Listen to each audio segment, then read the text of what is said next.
Hey guys, this is Angela Ponte, and this is my video essay for Lesson 10, my research project part 1. And I am, of course, abiding by the NJIT Honor Code. I hereby abide by this code. My project is my own original work, unless stated or cited. And, okay, so this is my research project part 1. I decided to focus on the Kansas City Hyatt Regency walkway collapse. I'm not sure if any of you guys are familiar with it, but I'm going to go ahead and explain all the details and historical events that happened before and after this. So let's rewind. In July 1980, the Hyatt Regency Hotel in Kansas City, Missouri opened its doors. And as a celebration and like a local tradition, every Friday they would do like a dancing night for the locals, and it was an event where like couples would go and party and dance and drink and have a great time. And this was like one of the features that like the hotel was offering because it was brand new. They wanted to give it a big push, and so about a year after this hotel opened, on one of those nights, there was two walkways that collapsed under the weight of partygoers, and unfortunately this killed 114 people, and it was one of the most devastating structural failures in US history in terms of lives lost. The collapse was actually traced to failure from the connections between the fourth-story box beams and the hanger rods supporting the second story and the fourth story walkways. So, an investigation was done by the American Society of Civil Engineers and also the government. And the investigation revealed that the original design sketches had called for the two walkways to be suspended by a single set of hanger rods threaded through the upper walkway box beams.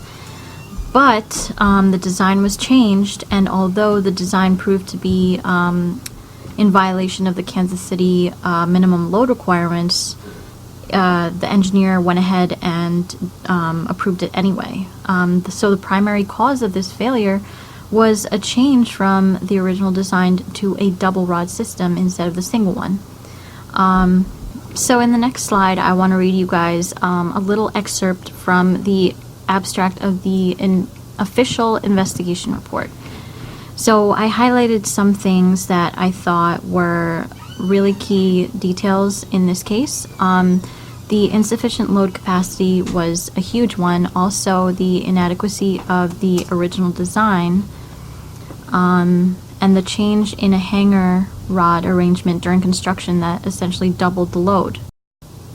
So why is this relevant to engineering ethics? Well, the design and failure of this walkway lands on the professional engineers' shoulders who designed and signed off on the final stages of this project. The collapse affected the health and safety of the public, resulting in over 100 deaths and several injuries. An investigation was conducted by the ACE to investigate the cause of the collapse, and the ASCE represents the Society of Professional Civil Engineers. This is a perfect case to study because it involves a structural design failure. It involves engineers, contractors.